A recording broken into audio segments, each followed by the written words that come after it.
So Sony is having a very bad run when it comes to Marvel adapted films. The curse of Morbin time has not been lifted. Not yet at least. And you can see that they're trying really hard to lift that curse with how meticulous they're being with Kraven the Hunter. But could this anti-hero film save Sony when it comes to Marvel adaptations? And if not, what can they do to salvage what's left of their reputation? This movie was set to be released in January 2023 and it's been pushed back a lot. It's been officially scheduled to be released December 13, 2024. There were a few leaks for the movie plot. Not that it was needed because the first trailer pretty much showed the entire film. But the plot of the film should go something like this. Sergei Kraven is a rich kid who's against hunting animals. He got his superhuman abilities when he had an accident while hunting a lion that his dad put him up to.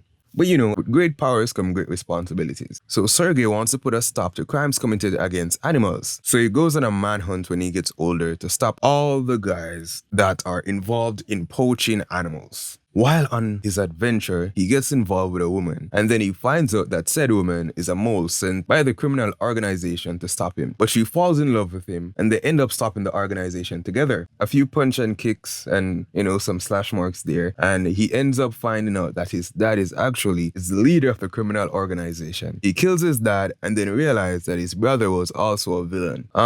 That's pretty much how it's gonna go. But if this is really all the movie is about, then I could just wrap this video up. There's no way this is gonna save Sony. He got his powers from getting some lion blood mixed with his blood. Hey, come on, bro.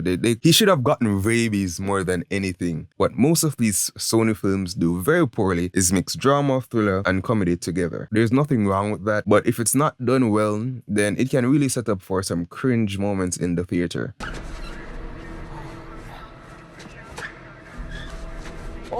It seems like they've realized that much with Morbius and Madam Web since Kraven seems more like an action film, but this might be another snooze fest like Morbius. And I mean that very literally. Because on the day of Morbius, my friends and I went to watch it in the theaters. And all four of us, die-hearted Marvel fans, fell asleep. So it's very bad. I cannot forgive you, Morbius. Considering that it will also be compared to Deadpool and Wolverine is a factor that just might make this another flop. I don't believe Deadpool and Wolverine had an amazing plot by any chance, but the main difference between these two films are the characters. Deadpool specifically made the film feel a lot less serious, and his jokes were actually good. And we have seen Sony do this before with Venom, and this leads to how I think Sony can salvage what's left of their reputation. When it comes to making a good anti-hero or villain-centric film, you're either gonna do two things. Make the movie focus on the complexities of the characters, what motivates them to do what they do, and make them who they are, or you're gonna make the characters very relatable and likable, like we've seen in Deadpool, Venom, Suicide Squad, and Peacemaker. All these films have characters that are scum, but they are written to feel natural and somewhat relatable, and because of that, people like them. Take Venom for a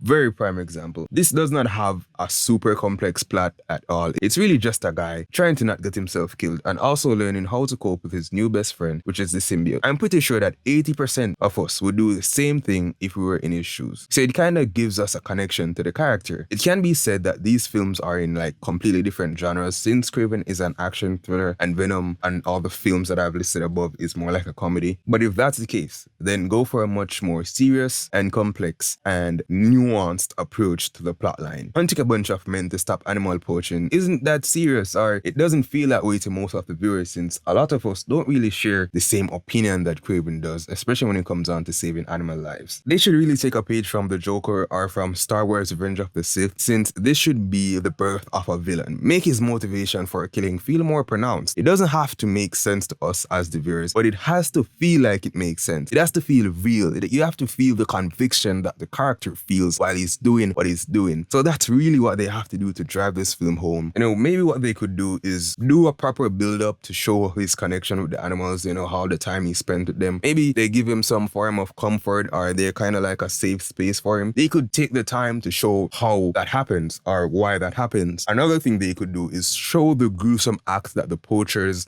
commit to these animals so the audience can really feel what Kraven is feeling. I also think giving Kraven powers so early on in the film is another big flaw, because what was stopping him from killing all these men? He was just a boy. You get what I'm saying? Like, it doesn't really make any sense. But now, looking at Joker and Anakin, probably Kraven isn't a character that can be compared to these two, because both of these characters have really complex and nuanced plot lines, and their motivations are completely different. I still think they could mimic or get something close to that if they had good writers. Having a good character is the baseline of having any good film. But yeah, the leaks that I found were from 2022, so things might change, especially since they were getting backlash. So I don't think by any chance this Kraven film will save Sony. And what I think Sony needs to do to like really save their reputation is just to get some better writers, man. Yeah, let me know what you guys think down below in the comments. And if you enjoyed this video, please be sure to subscribe.